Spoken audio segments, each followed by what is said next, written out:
Buenas noches. Nos encontramos una vez más, pues, analizando la semana política junto a Juan Andrés, periodista, integrante de la Comisión Política del Partido Comunista de Chile. Y bueno, iniciar saludando a todos quienes ven este programa, a quienes nos siguen, a quienes aportan con sus comentarios y de uno u otro modo, ¿no es cierto?, ayudan a que este espacio pequeñito pueda ir ganando, ¿no es cierto?, adeptos e ir instalándose en el corazón de más de algunos, que nos espera que aparezcamos, como siempre, ¿no es cierto?, en estas conversas donde vamos tocando temas internacionales y temas nacionales. ¿Cómo estás, Juan Andrés? Hola Omar, ¿qué tal? Buenas noches, amigas y amigos también. Aquí estamos, pues, a disposición a compartir y esforzarnos por aportar buenos análisis, aportar información, en fin, opinión también explícita. Oye, Ahí vamos. Juan Andrés, fíjate que esta semana, bueno, hay varias cosas, pero si uno pudiera distinguir, ¿no es cierto?, una primera muy importante para América Latina, y no solamente para América Latina, sino que para el mundo a esta altura, en las condiciones en las que se está, ¿no es cierto?, es la bajada del presidente Biden y el hecho de nombrar a Kamala Harris como su candidata, cuestión que todavía falta, ¿no es cierto?, que se corrobore por el Partido Demócrata. Y, sin embargo, es un hecho que no es de menor importancia, insisto, en el contexto donde estamos. En, en una línea opuesta, ¿cierto? La intención hoy abierta, entre comillas, del gobierno ucraniano de buscar un espacio para lo que ellos llaman una paz a su medida, ¿no? Una paz que viene con las condiciones de quien hoy día está en la situación que está y que por tanto es muy difícil que esas condiciones se puedan materializar. Eh, Sin embargo, ellos han optado, ¿no es cierto?, discursivamente a decir que ellos ahora están abiertos a la paz. Es raro porque su constitución dice que no pueden negociar con la Federación Rusa. Es muy raro. Pero sin embargo, bueno, las palabras dan para mucho siempre.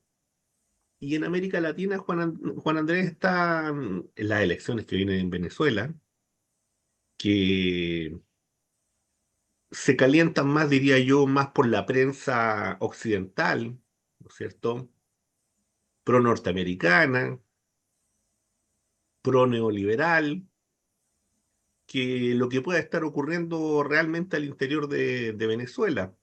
Eh, esos tres, yo diría que esos tres elementos son los que están marcando hoy día la pauta, sin considerar, ¿no es cierto?, y también a propósito de Estados Unidos, la visita de Netanyahu, la forma en que fue recibido por el Congreso norteamericano, que hay que observarla y hay que verla, porque a partir de eso, ¿no es cierto?, los que quieren dar cátedra sobre el tema de derechos humanos, pareciera ser que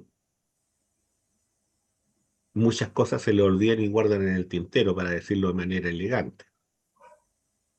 Algunos desde acá también deben estar aplaudiendo, por cierto. Juan Andrés, bueno, te dejo Sí, mira, ahí abierto el sí. abanico. Omar, pusiste aquí los temas, creo yo, que son los más relevantes, ¿ah? Y para poder meterme en eso, abordarlo. Yo creo efectivamente que lo hemos señalado en nuestro humilde espacio, pero a propósito de fundamento, de análisis, lo hemos señalado ya hace un tiempo importante, pero hoy día se produjo efectivamente un hecho que yo creo que nadie puede desmentir, ni nadie puede obviar la significación política y a nivel planetario que tiene. Cuando el Parlamento norteamericano aplaude y recibe de pie al genocida de Netanyahu, eso es algo que deja en evidencia la posición política, la posición estratégica, la posición táctica y el apoyo del imperialismo norteamericano, en este caso de su parlamento, al plan de exterminio en Gaza. Eso fue una expresión contundente, clarísima, evidente, descarada. Amiga y amigo, si usted le interesa, vea los videos, véalos. O sea, no estamos inventando. De pie el Parlamento norteamericano, de pie. Aplauso cerrado al criminal. Y decimos criminal porque ya hay decisiones a nivel incluso de Naciones Unidas, de la Corte de la Corte Internacional de Justicia, eh, que sostienen esto. Yo no estoy utilizando este argumento en otro sentido, lo sostienen. Lo que están planteando es que hay un plan de exterminio en curso y trágicamente no se detiene, porque no se detiene. Más de 40.000 asesinados, miles y miles y miles, niñas y niños, miles y miles y miles, mujeres, personas de tercera edad, hombres, en fin, animales, todo ser viviente. Porque los planes de exterminio son eso. Eso es lo que aplaude el Parlamento norteamericano cuando se pone de pie y cuando prácticamente aclama, ¿no? Aclama a Netanyahu que los visita en su sede. No estamos hablando de que está en la Casa Blanca, no, en la sede del Parlamento norteamericano. Yo, por favor, les pido que de verdad lo veamos en la dimensión que tiene. Esto está muy asociado a algo, Omar, que yo el otro día comentaba en la radio Nuevo Mundo de Copiapó, porque aquí ha habido efectivamente unas percepciones o intentos de análisis bien curiosos respecto de las razones de fondo por las cuales Biden abandona la campaña, ¿no? Aquí hay que decir algo que es re importante también. El que está impulsando como gobierno de los Estados Unidos el plan de exterminio en Gaza es el gobierno de Biden, del Partido Demócrata, del cual es vicepresidenta Kamala Harris.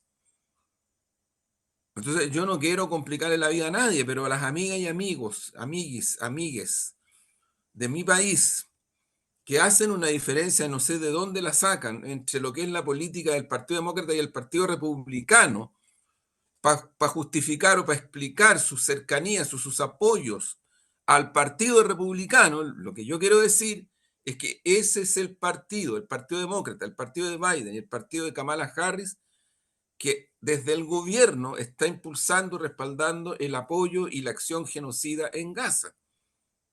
Y esto en realidad no es nuevo porque lo han hecho antes en otros momentos en la misma zona, Libia, Siria, Irak, Irán, en fin, Cuerno de África, lo hemos comentado otras veces.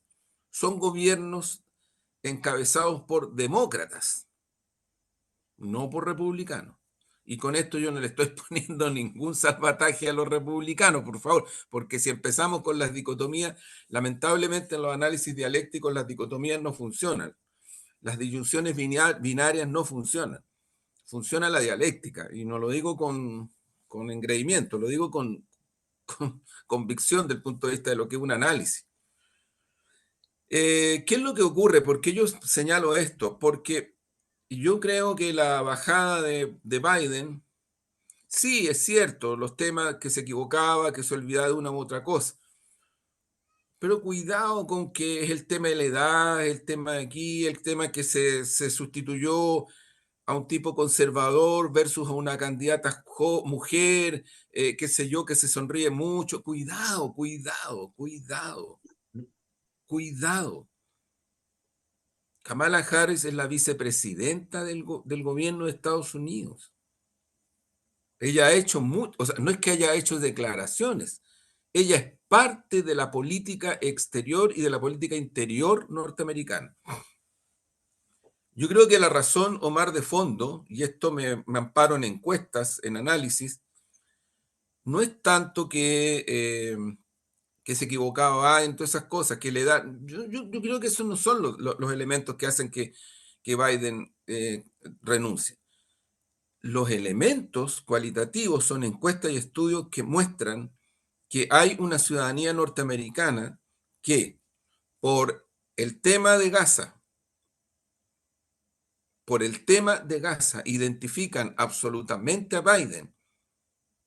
Y ahí hay un votante norteamericano que de alguna manera en su construcción de presente referencial sabe lo que fue la guerra de Vietnam, sabe lo que está pasando con esta guerra declarada por la OTAN y Estados Unidos a través del territorio ucraniano hacia Rusia, saben lo que significa la tensión militarista con China, saben que Estados Unidos de nuevo está empezando a empujar una lógica militarista cada vez más brutal hacia nuestra propia región, hacia Pacífico, eh, Sudamérica, Cono Sur, en fin.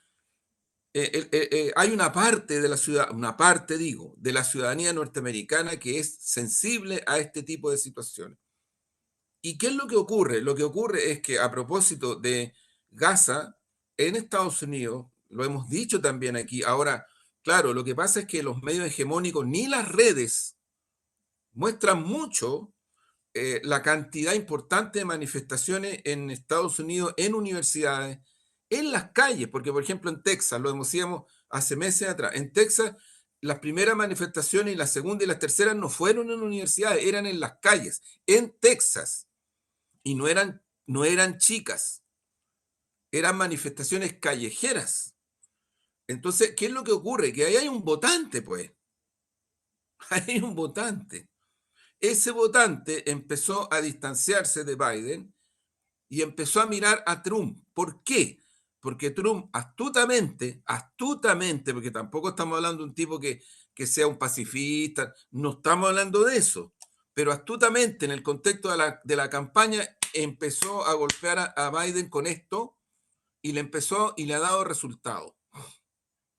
Esa es una razón objetiva. Hay encuestas, hay estudios que están mostrando eso. Entonces yo creo que se percataron tardíamente, a mi punto de vista, porque como Kamala Harris es la vicepresidenta, como Kamala Harris podrá ser Kamala, ¿no es cierto? Kamala, eh, pero, pero de pacifista no tiene nada, es una guerrerista, es una imperialista, y yo no sé si va a lograr avanzar a ese universo electoral que está en disputa al interior de Estados Unidos. Yo no voy a calificar a las personas, a la ciudadanía norteamericana, porque yo el otro día miraba, por ejemplo, en una red social, votemos por Kamala Harris porque nos puede salvar del monstruo de Trump, votemos por Kamala Harris porque es un rostro femenino, es un rostro progresista. Ahí está la campaña, obvio, si de eso se trata, eso es lo que están buscando. Pero por favor, creerse que aquí la dicotomía es entre la bestia que es Trump, porque es una bestia, versus esta otra que también es una bestia, yo creo que es un error garrafal. Yo creo que ahí lo que hay es una disputa que es muy clásico y es muy típico de Estados Unidos. En Estados Unidos las campañas políticas son de verdad brutales y groseramente brutales para ganarse la conciencia de la ciudadanía. Y no tienen límites. Y no tienen límites. Entonces aquí yo creo que hicieron la evaluación, ¡pum! Se lanzan con Kamala Harris. No sé si les va a resultar, pero en eso están. O sea, Kamala, la mujer sonriente, la mujer progresista, la mujer aquí y acá, y para abajo, que es vicepresidenta, que ha sido igual que Biden, los responsables políticos de este crimen en Gaza y de otras situaciones más, Ucrania, Rusia. Y bueno, en el contexto en donde el Parlamento norteamericano, o sea, el Parlamento norteamericano, volvemos a la primera, aplaude de pie, aclama de pie a Netanyahu, hace ahorita atrás. La segunda razón, ¿por qué Kamala Harris y por qué se baja Biden? Porque a Biden se le identifica, y esto porque tampoco hay mucho análisis sobre eso en nuestro país, pero es real, porque y al igual que lo que ocurrió con Obama, no sé si tú te recuerdas, Omar, hay zonas grandes en Estados Unidos que están viviendo situaciones socioeconómicas muy complejas, con pérdida de poder adquisitivo, con decaimiento de esas grandes industrias. De nuevo viene el fantasma de lo que le pasó a Obama y eso terminó con Obama. terminó con Obama, la crisis inmobiliaria y otras crisis más que se ubicaron fuertemente en las zonas de muchas zonas de trabajadora y trabajador norteamericano vinculado a la industria minera, otras más automotrices, en fin, y se acabó. ¿Ah? O sea, con eso Obama terminó. Obama terminó y el Partido Republicano se vino encima de eso. Y le resultó, y le resultó. Mm.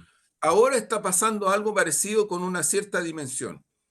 O sea, hay más, pero estas dos cuestiones yo diría que son fundamentales para entender por qué el Partido Demócrata, en un intento un poco ahogado, angustiado, busca enfrentar a un Trump que después del intento de asesinato, si es que es así, el intento de asesinato, quedó puesto prácticamente como un héroe del establishment, del sentido común norteamericano, como una persona que, fíjense, por ejemplo, yo les digo, en los discursos, Trump, los últimos discursos dice, yo le ofrezco la paz a Estados Unidos, yo le ofrezco la paz.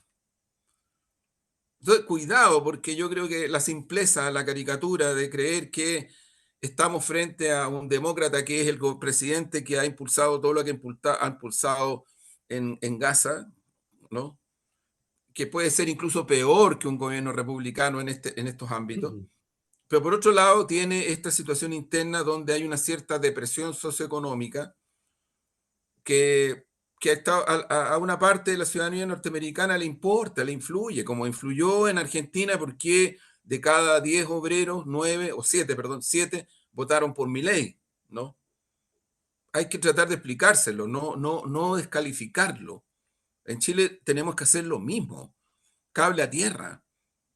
Cable a tierra, porque si no también pueden haber mucha opinología, pero al final no logramos comprender los fenómenos. Mira, hay otras cosas más, pero yo más creo que en el caso de Estados Unidos, en este momento, las dos cuestiones fundamentales que están pesando y que yo creo que derivaron junto con que se le olvidaban las cosas, lo que tú quieras de eso, pero el tema de fondo es que necesitaban un rostro distinto para hablarle a un votante norteamericano que está muy complicado con temas socioeconómicos, o sea, estamos hablando de consumo, estamos hablando de pega, estamos hablando de drogas, estamos hablando de, porque el mercado de la droga en Estados Unidos es tremendo, o sea, es tremendo.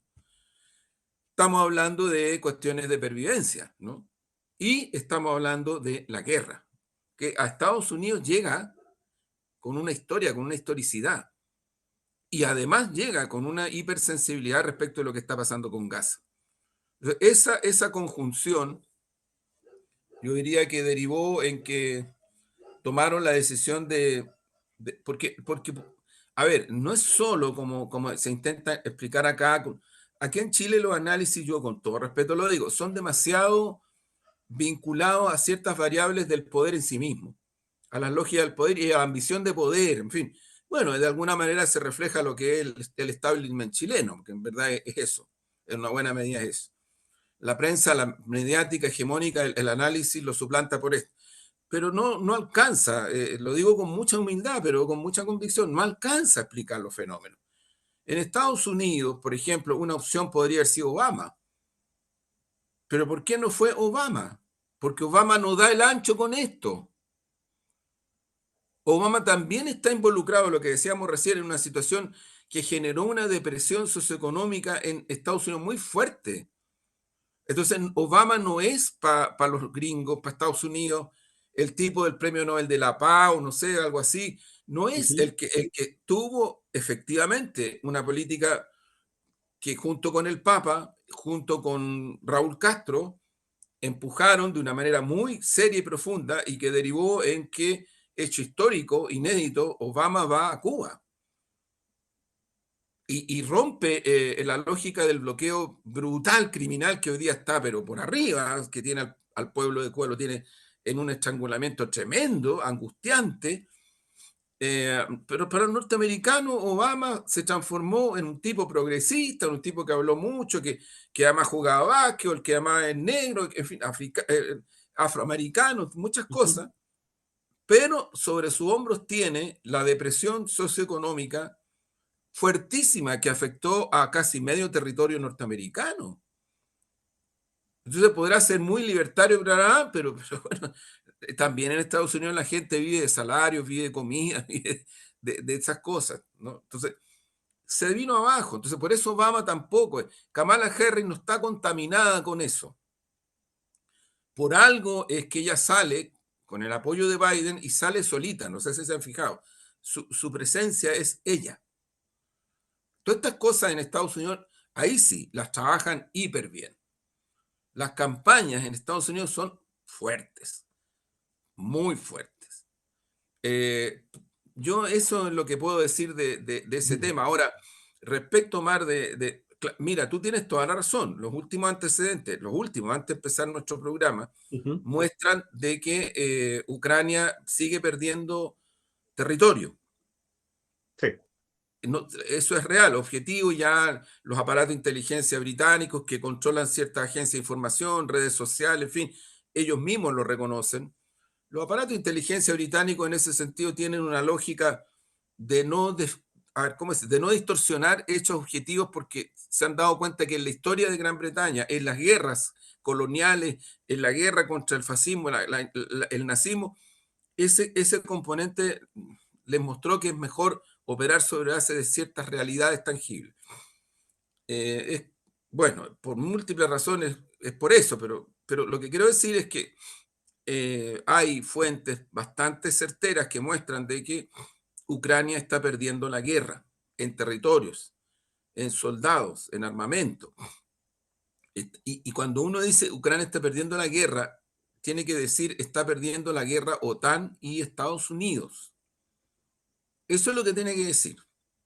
¿De qué sirvió la famosa reunión, entre comillas, que nunca fue de paz? Fue una tergiversación completa, la que se realizó en Europa hace poco, de nada, absolutamente de nada. ¿Quién está empujando la posibilidad de un acuerdo de paz real?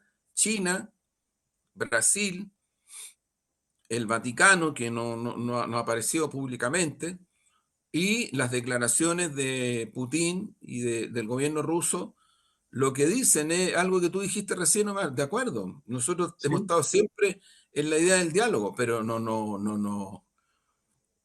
nos metan en un callejón sin salida, no nos metan en una situación donde el estilete nos va a llegar hasta acá atrás. No, no, No, o sea, y en donde el diálogo, en el fondo, es una excusa para la acumulación de fuerza, en por donde el eso digo, por eso diálogo es una utilicé, excusa, como cuando uno decía, en los juegos antiguos, cuando uno decía bolita, ¿no? por Cuando eso no tenían medio. utilicé la cruel metáfora del estilete.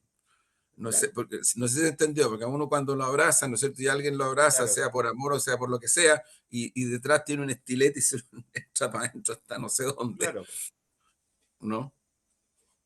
claro. Entonces, eso es, y creo que efectivamente es un componente que afecta en Estados Unidos la elección, afecta la situación mundial. Yo lo que creo es que la oportunidad para la paz siempre ha estado en la medida en que la OTAN y Estados Unidos, especialmente los dos, el eurocentrismo y Estados Unidos, asuman de que las tensiones que se originan producto del decaimiento del capitalismo especulativo y financiero, del dólar como moneda, también del euro, no los van a resolver a estándares humanos con guerra.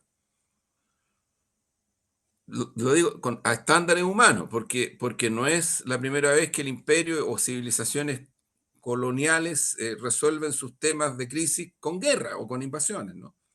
Entonces, yo lo que creo es que esa esperanza existe, pero personalmente no veo al poder militarista, económico, financiero, militarista, eh, que esté mirando ese camino, ¿no? Ellos siguen operando con el factor militar en Asia-Pacífico, Taiwán, Ucrania.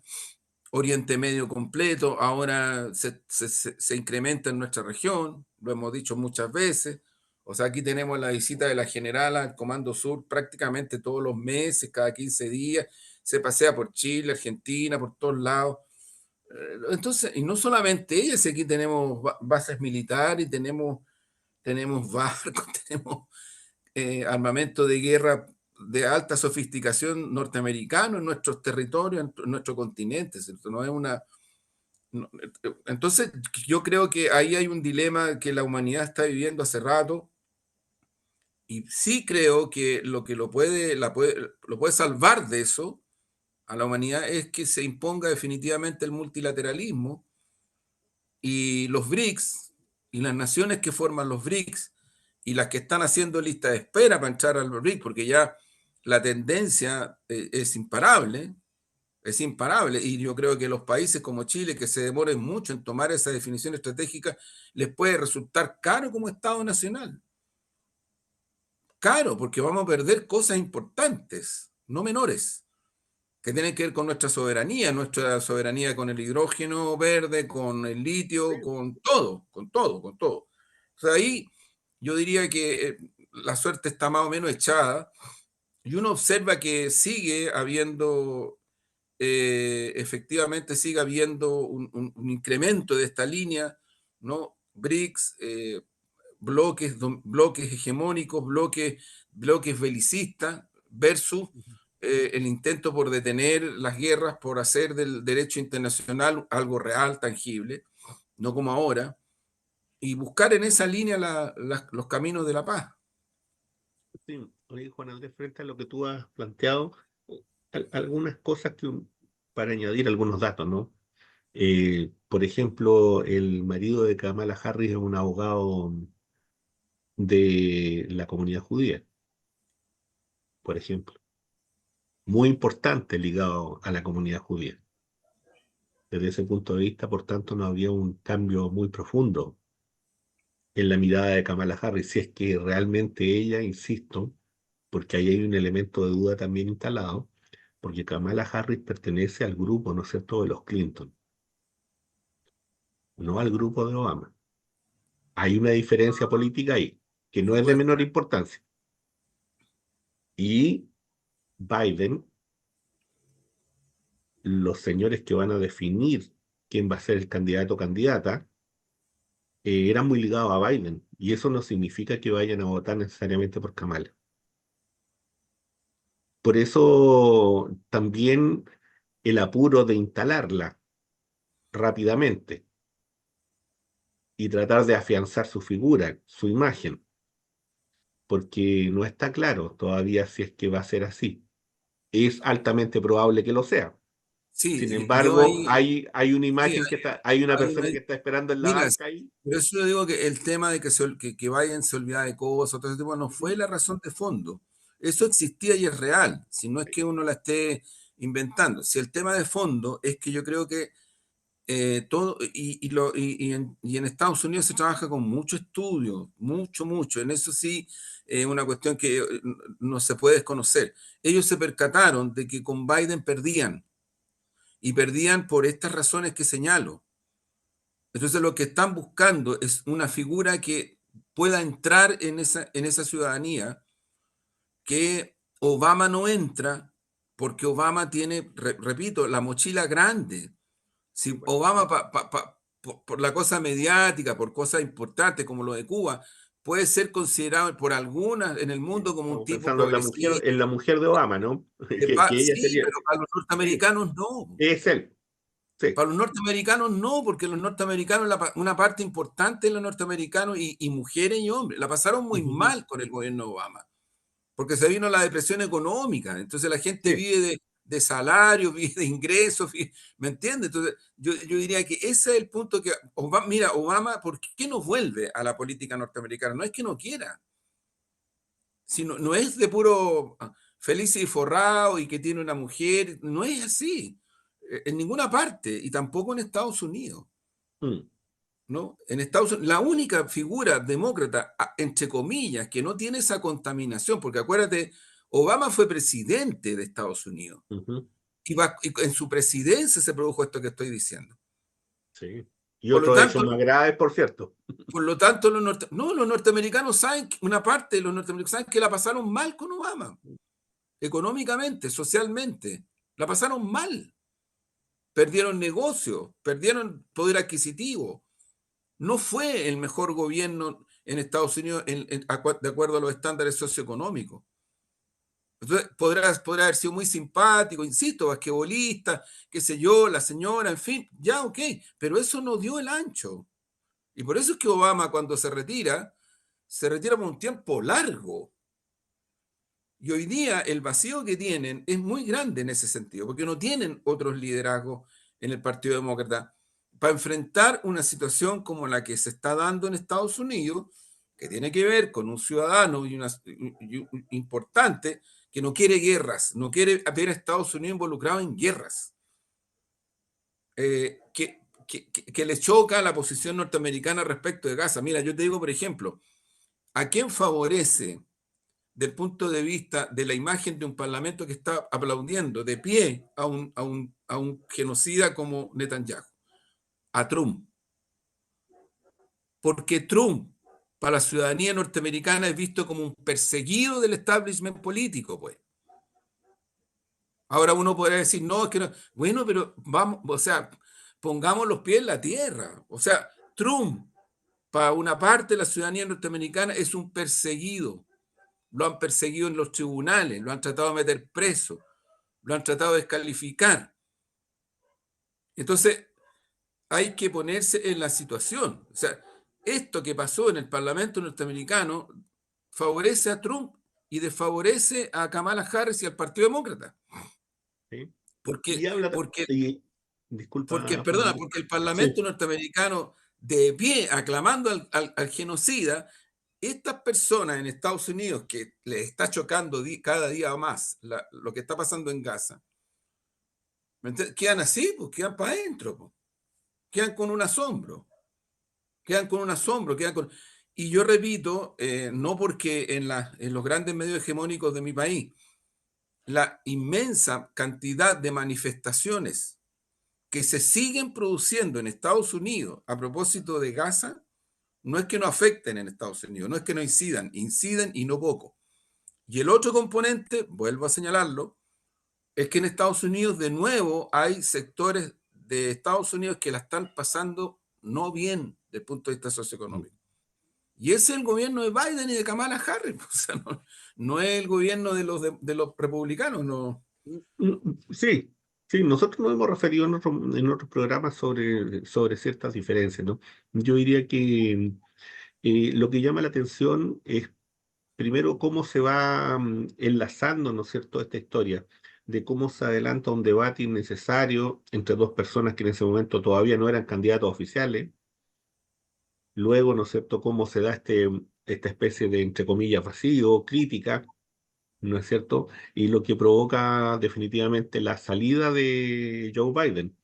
Pero Sí, fíjense que esa salida se da con una conversación previa con algunos jueces. Ojo con eso.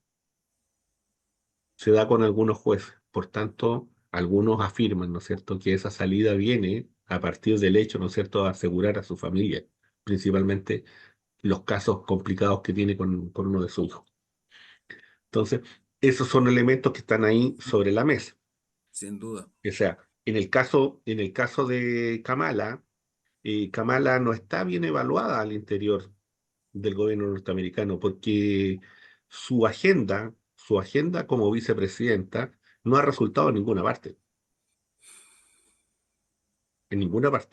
O sea, para el gobierno norteamericano, para lo que esperaba Biden de Kamala, eso no ha sido así. Y ese es un elemento bien importante a considerar. Y eso también trae consigo, ¿no es cierto?, la decisión de Trump de escoger el vicepresidente que escogió, Sin duda. que es un hombre que viene de el mundo trabajador, del mundo social norteamericano, no está ligado a las élites, por tanto, es medianamente del mismo espíritu de Joe Biden, en este caso de Trump, e incluso más joven, ¿no es cierto? Viene del mundo del ejército también, tiene una posición muy crítica sobre la acción del gobierno norteamericano, no solo en Ucrania. Ahí hay elementos que hay que tenerlos muy sobre la mesa para poder analizar este cuadro. ¿Cómo influye eso dentro de los otros temas que nosotros hemos estado tocando? Principalmente con el tema, ¿no es cierto?, de lo que se está viviendo en Ucrania. Como tú bien lo decías, Juan Andrés, claro, hoy día en Ucrania lo que está ocurriendo, ¿no es cierto?, es un desastre brutal, no solo para la OTAN, sino que para el propio pueblo ucraniano, con un gobierno déspota, con un gobierno al que hoy día en ciertos sectores ya se están produciendo situaciones, ¿no es cierto?, de sublevación y de rebelión, particularmente en Odessa, y que ese es un elemento muy preocupante, muy, muy preocupante, porque esos elementos, recordemos que en Odessa es donde se produce, ¿no es cierto?, ese hecho miserable que fue, ¿no es cierto?, el crimen de jóvenes y de trabajadores, que es un sector que socialmente, que culturalmente está muy asociado al mundo ruso, pero que está copado militarmente. Y sin embargo, en Odessa se están empezando a producir situaciones que son tremendamente delicadas para, para el gobierno, ¿no es cierto?, para el régimen de Zelensky. Quema de vehículos militares, defender a quienes se los quieren llevar, ¿no es cierto?, para poder servir, asistir a la milicia y llevarlos al frente. Son situaciones muy concretas que se pueden ver en cualquier medio social y que antes no estaban ocurriendo. Así es. Y que eso marca, ¿no es cierto?, un clima político muy diferente. Además, ¿no es cierto?, de que en el ámbito del teatro de operaciones tampoco hay grandes resultados. Y eso, ¿no es cierto?, influye no solamente en la política interna norteamericana, sino que también en Europa, sino que también en la forma de accionar desde el punto de vista económico-político, en las estrategias que se están desarrollando. Y eso trae consigo que en América Latina la elección de Venezuela sea tan importante y tan relevante. Y es por eso también que los ejercicios de manipulación mediática sean también tan fuertes, tan fuertes. O sea, al punto que se está generando un cuadro, ¿no es cierto? Que en el fondo a lo que se quiere llegar es a desconocer el resultado si es que el presidente Maduro gana. Porque eso es lo que se busca. Lo que se busca, en definitiva, es tratar de generar, ¿no es cierto?, un segundo Guaidó, que en este caso sería la señora Machado. Eso es lo que se está buscando. Ese es el cuadro que se está planteando por parte de los medios de comunicación, por parte de los sectores globalistas, por parte de los críticos, ¿no es cierto?, al gobierno de Maduro, independiente de las críticas que cualquiera pueda tener a las acciones políticas que en el fondo el gobierno tiene en su disposición en relación, ¿no es cierto?, al contexto que está viviendo. No olvidemos eso, porque a veces se olvida eso. Sí, Juan Andrés. absolutamente. No, solo agregar que efectivamente, incluso el descaro es de una manera impresionante. Ahí sí que no hay crítica al tema de la soberanía y otras cosas, cuando están diciendo que desde Miami van a dar los resultados reales de Venezuela. Es una vergüenza. En este momento en Venezuela siguen llegando, van a alcanzar por sobre los 700 veedores observadores de organismos internacionales de distinto tipo y de distintos países. Pero los tipos de la ultraderecha y la derecha venezolana, sin ningún descaro y despajo, dicen que ellos van a informar de los resultados desde Miami. No, es una vergüenza y yo creo que también es una vergüenza para quienes con demasiada rapidez en distintos países, incluido Chile, se suben arriba del carro de la narcodictadura y un montón de cosas más brutales, ¿eh? Brutales. Yo he escuchado cosas muy brutales, muy violentas respecto de esta situación. Y justificando además, bueno, yo lo que quiero decir es que aquí en Chile se justificó el golpe contra el presidente Chávez. Si esto tiene su historia.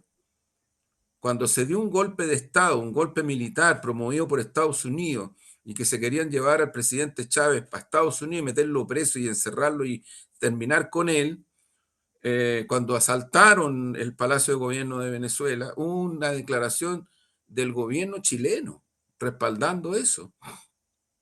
Y no era un gobierno de derecha, era un gobierno de la concertación. Y ocurre que lo que pasó fue que, bueno, y la CNN era la vocería del golpe. Y ocurre que pasaron las horas y el pueblo salió a las calles y salió a las calles y se fue a presionar incluso frente a los medios hegemónicos como CNN, eh, y el ejército repuso al presidente soberano y electo de Venezuela, el ejército y las Fuerzas Armadas venezolanas. Entonces, eso pasó no hace mucho tiempo. Eso no fue, o sea, el golpe existió, lo promovió y lo impulsó Estados Unidos, la derecha y sectores neoliberales, incluido lamentablemente de Chile. Después tuvieron que reaccionar, tuvieron que, no sé, pues hacer, porque el presidente Chávez convocó a un plebiscito y lo perdió, y él reconoció el resultado de ese plebiscito. Había un momento en que el sector chavista, la fuerza bolivariana, han perdido la mayoría en el Parlamento y lo han reconocido, y lo han reconocido. Hay una cantidad de gobernaciones que están en manos de la derecha en Venezuela, son gobernaciones de derecha. Y en el Parlamento no tienen mayoría, pero tienen una representación importante. Entonces, cuando son mayoría, como en el caso de Chile, ahí no es totalitarismo. Pero cuando son minoría, en el caso de Venezuela, ahí sí es totalitarismo. No creen, pues la derecha no cree en la democracia, ese es el problema, y no cree aquí ni en la quebrada del Ají. Entonces yo pienso que ahí hay que mirar con atención lo que está pasando, eh, la ofensiva contra las elecciones, no contra el gobierno de Venezuela, contra las elecciones en Venezuela es muy violento. Es muy violento y yo creo que hay que tener en consideración, aun cuando, Omar, amiga y amigo, aun cuando en estas horas hay encuestas bastante serias que pronostican un resultado a favor del presidente Maduro. Y son encuestas no del gobierno, son encuestas muy independientes. Entonces, yo creo que efectivamente es altamente peligroso y aventurero y violento y antidemocrático lo que se está haciendo en estas horas por la gente de derecha, ultraderecha, por Estados Unidos, y por otros gobiernos también, de plantear con tanto aventurarismo, con tanta irresponsabilidad, antidemocracia, caricaturas que, bueno, creo que tienen efectos nefastos para las relaciones bilaterales, multilaterales, por cierto, que dañan en las posibilidades de que se consoliden los procesos democráticos en nuestra región. Y bueno, hay que estar atento a lo que pase en los próximos días, muy atento. Sí. Recordar que estamos analizando la semana política. Bueno, invitarlos a comentar, a suscribirse al canal. Juan Andrés, fíjate que eh, todo lo que hemos conversado me recuerda una frase, ¿no es cierto?, que el canciller Lavrov hizo en su declaración en la ONU, esta idea del orden basado en reglas, que en el fondo es el orden basado en las reglas de quien las dictamina, ¿no? De una u otra manera, eso es lo que está ocurriendo, ¿no es cierto?, en el proceso electoral venezolano por parte de la derecha. Eso es lo que ocurre, por cierto, en otros lugares también, pues. Los invito a leer ese discurso, Sí, búsquenlo. Es muy interesante y tiene elementos que son para reflexionar de manera muy profunda, sobre todo en la crítica a ese llamado orden basado en reglas que no son otras que las reglas de Estados Unidos y de la OTAN. Fíjate que en Chile parece también que hay un orden basado en reglas. Si no, preguntemos, ¿no es cierto?, a la familia Macaya y a las víctimas de el señor Macaya, padre. Juan Andrés, ¿cómo ves tú este caso en relación, ¿no es cierto?, con el trato judicial que tienen la mayoría de los chilenos, incluyendo personas que también, ¿no es cierto?, gozan de una influencia política o una influencia social y que sin embargo son tratados, son casi, ¿no es cierto?, pisoteados por la justicia. Porque si hay un tema relevante, y tú no puedes hacer una comparación odiosa, por cierto, para algunos, con el tema de Daniel Jadwe. A propósito, envío un caluroso saludo a su familia, a sus amigos, al propio Daniel, ¿no? Que me imagino que difícilmente va a poder ver este programa, pero alguien le contará. Eh, Oye, Juan Andrés, en esto, en el fondo lo que quiero decir es que una persona que, siendo alcalde, siendo candidato presidencial, es tratado de la manera en que es tratado, que queda, ¿no es cierto?, para un ciudadano común y corriente.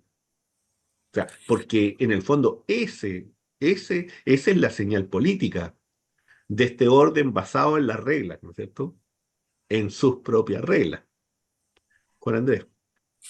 Sí, Omar, mira, yo creo en breve que hora que pasa, el asombro y cierta indignación se va generalizando y se va incrementando en la ciudadanía en Chile de una manera muy transversal. Yo no estoy hablando de la gente de izquierda, estoy hablando de una cosa mucho más amplia, más ciudadana, más abierta, que uno la percibe y que ya se está reflejando en algunas encuestas, incluso que muestran que Daniel Jaude preso, considerado en encuestas presidenciales, sube, no baja, sube y no está haciendo campaña, por favor. Hay otras personas que sí están haciendo campaña y es muy evidente, es muy evidente. Entonces, yo creo que esto es un dato real, lo hemos dicho otras veces, pero hay que reiterarlo. La percepción ciudadana de que aquí se está cometiendo un abuso, una injusticia, en forma y fondo, crece, crece. No hay presunción de inocencia como un derecho universal, no hay presunción de inocencia, reitero, aquí se está operando sobre la base de una culpabilidad, ya, sin siquiera que esté iniciado el proceso, ¿ah? Ojo, del punto de vista procesal, no está iniciado. Eh, no hay ningún respeto mínimo a la presunción de inocencia. Ya ese es un tema que a mí me parece que es muy importante ponerlo en el centro. Pero tampoco hay un respeto mínimo de la Administración de Justicia, de la Fiscalía, del Consejo de Defensa del Estado, que se metió con todo, de privados que se metieron en contra de Daniel Jadwe. No hay pero ninguna consideración respecto, repito, presunción de inocencia y por otro lado el debido proceso. Que ya la defensa de Daniel Jadwe ha ido instalando, en el último fallo hay un voto de minoría, que ha ido instalando porque es tan fuerte y tan brutal la coherencia lógica que ampara estas dos cuestiones que he señalado antes, de que la defensa se ha visto en la obligación de señalar argumentos que tienen que ver precisamente con esto, ¿no?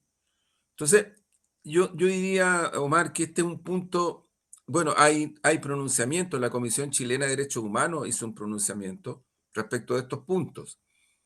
Hay pronunciamientos de organismos, agrupaciones de juristas internacionales respecto de esto, que también están creciendo y que son gente respetable, ¿ah? No estamos hablando de cualquier persona en el sentido de respetables de su historia, su tradición, su lucha porque la administración de justicia, sea donde sea, tenga los estándares básicos, mínimos. De eso estamos hablando. ¿En el qué contexto se da esto? Es lo que tú señalabas. en el contexto en el cual día y hora que pasa, hay una trifulca, pero ya espectacular respecto de lo que está pasando al interior del Poder Judicial, en las distintas cortes, incluida la Suprema. Acusaciones van, acusaciones vienen, los medios informan, filtran, en fin, hay un montón de cosas que están cursando. De distinto orden y de distinto tipo, que te muestran finalmente que el Poder Judicial chileno en toda su esfera y que el Ministerio Público en muchas de sus esferas, estamos hablando de la Fiscalía, son poderes en donde el ejercicio de otros poderes fácticos, no necesariamente los puramente políticos, operan con mucha fuerza. Y eso hace que la Administración de Justicia se distancie de cuál es su función principal. Esto está ocurriendo todos los días, o sea, yo sé que estos programas a veces los toma el ex ante, los toma el Mercurio, los toma la Tercera, especialmente estos chefs que se han especializado en hacerle seguimiento a lo que nosotros decimos en general, y los toman, les dan resignifican, manipulan, en fin, muy tendenciosos. Pero digo esto porque son hechos reales. O sea, en Chile existe una muy escasa credibilidad de la ciudadanía respecto a la administración de justicia.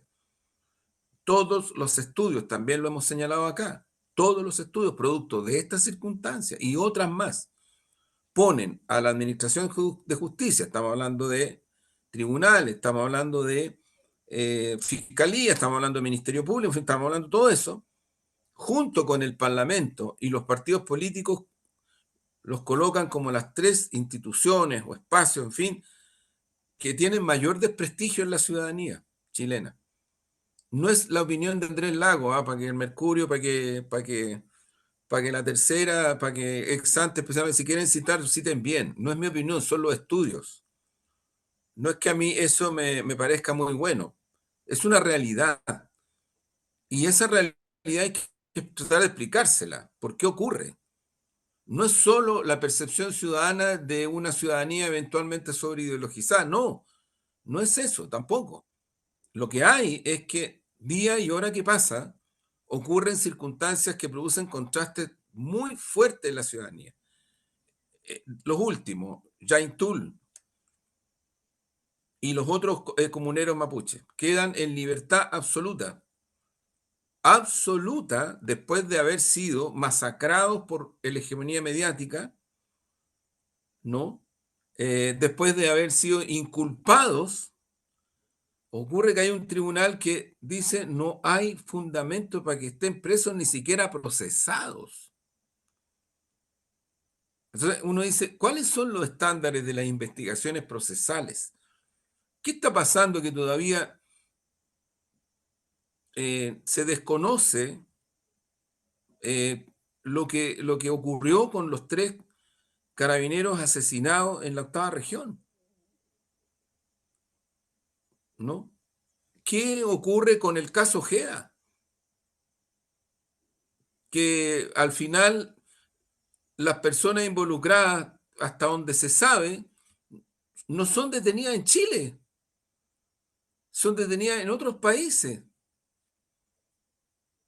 Entonces nadie se hace responsable de cómo salen de Chile, cómo entran, cómo vuelven a salir. O sea, aquí no había algún grado de seguimiento, siendo personas que podían tener evidentes señales de estar involucradas en delitos o estar involucradas. Uno de los tipos que fue detenido, si no me equivoco, en República Dominicana o Colombia, no me acuerdo bien, que está involucrado en el asesinato de un oficial de carabineros. También fue detenido afuera del país. Entonces, aquí hay algo que no calza, que no cuadra, no cuadra, no cuadra. O sea, no es, lo que quiero decir es que hay una situación que genera mucho contraste en la ciudadanía. No genera contraste en la ciudadanía, lo que ocurre con Yaitul y con los otros comuneros mapuche, genera contraste en la ciudadanía, lo que ocurre con Ojeda, el asesinato del oficial, genera tremenda contraste en la ciudadanía lo que está ocurriendo con el caso de Hermosilla, que cosas van, cosas vienen, cosas vienen, cosas van, y al final ahí está, se está dando vueltas, se está dando vueltas. Lo mismo, repito, con el asesinato terrible de los 3 carabineros en la octava. Y ahora lo que ocurre con el padre del señor Macaya,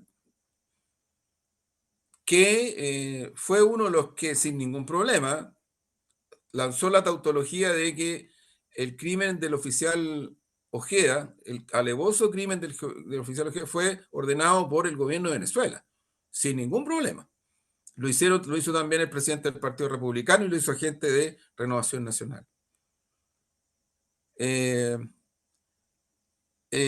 pero ahora el contraste es terrible porque ocurre que el propio Macaya, que se ha disculpado, que ha dicho que fue un error, eh, defendió a su padre condenado en un caso de abuso a menores. Y empieza a haber una investigación sumaria porque este caballero lo habían llevado a una cárcel de mujeres, al interior de la cárcel de mujeres, en un lugar específico, si no me equivoco, en enfermería. Ahí estaba. Y luego ahora está en su casa. Entonces, por favor, si todas estas cosas alguien cree que no producen una preocupación legítima, una incertidumbre legítima en la ciudadanía, no sé en qué país están viviendo. No sé en qué país están viviendo. Omar, yo creo que aquí hay cosas que, como te digo, si uno y hay varias más, yo podría seguir enunciando situaciones de la cotidianidad.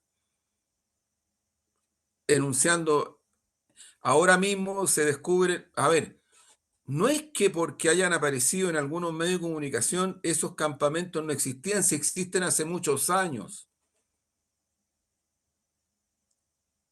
Hace muchos años que existen campamentos en Chile controlados por el crimen organizado y el narcotráfico. Son verdaderas ciudadelas en Arica, en Antofagasta, en Iquique, Alto Hospicio. Ahora están descubriendo que hay para acá, para la zona de Puente Alto, si no es que descubran si existían hace mucho tiempo. En Talagante, Pal Sur, la octava región. El otro día en una entrevista en Radio Nuevo Mundo, entonces agarraron eso y algunos de estos medios hegemónicos que menciono, Exante, el Mercurio de Tercera, decían, Juan Andrés Lago dice, pero no da nombres, son como de una actitud acusete, así como que siempre están a la vigilancia de lo que se pueda decir a propósito de estos graves flagelos, gravísimos flagelos que están afectando a la ciudadanía en Chile. Entonces, los campamentos son realidades terribles y dramáticas. Quedaron más en evidencia cuando se produjo el tremendo incendio en la quinta región. Porque ahí, entre otros, se quemaron campamentos de este tipo, más para acá, para zona de Quilpué, por ahí. Pero el control que tienen territorial de estas zonas, dentro incluso de las ciudades, el crimen organizado es muy alto. Y eso nadie lo puede desconocer. Y obviarlo en la dimensión que tiene, a mí me parece todavía mucho más grave, pero mucho más grave. O sea, estamos frente a una situación de verdad crítica. Yo creo que, claro, en estos días las autoridades han dicho, no se puede normalizar. No, pues no se puede normalizar, para nada. Pero ahí hay un punto, un correlato de eso. Cuando tú tienes una crisis de esta dimensión y no quieres normalizar nada de lo que genera la crisis y las causas de la crisis, tú tienes que tener un plan nacional para enfrentar la crisis con medidas que efectivamente vayan en la dirección de resolver esa crisis. Yo aquí he puesto uno de los tantos, los famosos soldadas y soldados, chiquillas de 12, 13, 14 años que, que andan con armas, que son la primera línea del narcotráfico y del crimen organizado, que se matan entre ellos, pero que matan a otros, pero que tienen ingresos de 2, 3, 4 millones de pesos al mes. Y por favor, no empiecen a buscar que Lago dijo que ganan. Por favor, si lo terrible es que tenemos niñas y niños totalmente distorsionados en sus vidas, totalmente, sus familias totalmente jodidas y quebradas, porque el poder del narco y el crimen organizado es muy violento, es muy fuerte. Pierden toda posibilidad. Son familias enteras.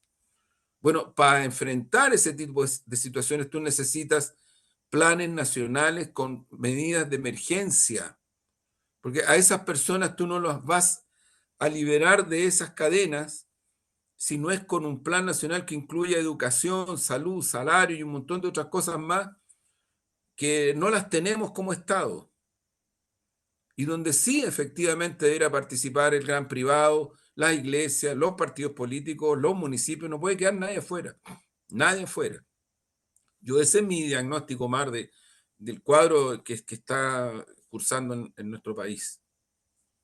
Juan Andrés, fíjate que en cuanto al tema del caso Macaya, que tiene que ver con cuestiones que en la sociedad chilena se han ido repitiendo, ¿ah? Y cómo la infancia es tremendamente vulnerable. Pienso en esta estructura, ¿no es cierto?, que se armó en el fondo para sacar niños del país, por diversas razones, ¿no es cierto? Pienso Es, en el caso Spiniak, que fue enterrado tan rápidamente y del que perdona, Omar, tampoco solo se un quiso dato. indagar más. Sí, los antecedentes demuestran que bajo dictadura fueron cerca de 20.000, Claro, o más de 20.000. claro, Las sí, guaguas y las niñas y niños pequeñitos sí. nacidos Y fíjate eh, que salieron de Chile y salieron de una manera totalmente ilegal y eran vendidos por 10.000, 15.000 dólares, 100.000 dólares. recuerdo, me parece que era a principios del 2000 o mediados del 2000, cuando aparecían, ¿no es cierto?, algunas investigaciones sobre estos grupos de pedofilia que tenían sus redes, que tenían sus formas de actuar, de ocultarse. Sí, sí, Eh, y en eso, bueno, también instituciones respetables también cayeron en situaciones, más que instituciones, las personas que están en las instituciones, pero que las instituciones al alero de querer defenderse, ¿no? De no querer ensuciarse, eh, generaron en el fondo una crisis profunda, como es lo que ocurrió al interior de la Iglesia Católica. así es. Fíjate que hoy día esto mismo le está ocurriendo, le golpea, ¿no es cierto?, en los pies, en el rostro, a estos sectores conservadores. Y se produce una situación, ¿no es cierto?, de crítica que es generalizada, y que es generalizada, pero que sin embargo eh, también tiene, ¿no es cierto?, sus propios frenos. También tienen sus propios frenos. Porque tiene que ver con esta idea, ¿no es cierto?, de que el orden está a favor de ellos y de que por tanto hay sectores de la justicia que van a funcionar siempre con otro tipo de lógica cuando se trata de Sí, ellos. sí, Y, y para el mundo religioso, para el mundo de la fe, que a veces algunos de ellos tienen o que tienen cercanía con este mundo más conservador, estas cuestiones se vuelven inexplicables. Yo creo que para el mundo evangélico debe ser tremendamente duro, complejo recibir este tipo de mensaje, porque yo creo que fíjate que yo creo que el Mateo 18:6 se los recuerdo nomás a los queridos hermanos evangélicos, se los recuerdo, seguramente lo saben mejor que yo, en la versión del Reina Valera. Y cualquiera que haga tropezar a alguno de estos pequeños que creen en mí, mejor le fuera que se colgase al cuello una piedra de molino, de asno, y que se le hundiese en lo profundo del mar. Hasta ahí lo dejo. Ni la Biblia, ni la Perdón, Biblia, Omar, ¿cuál es la cita de qué es? Para que quede el claro. Mateo 18, versículo 6. En cualquiera de las Biblias está ahí. Sí, sí, claro. Seguramente hay algunas pequeñas diferencias en la traducción, pero en esencia es eso. Se lo recuerdo sencillamente, ¿no es cierto?, a los queridos hermanos evangélicos, que más de alguno ve este programa, por cierto. Por cierto, Ojalá que eh, lo vea. fíjate que eh, ya para ir cerrando, Juan Andrés, bueno, escojo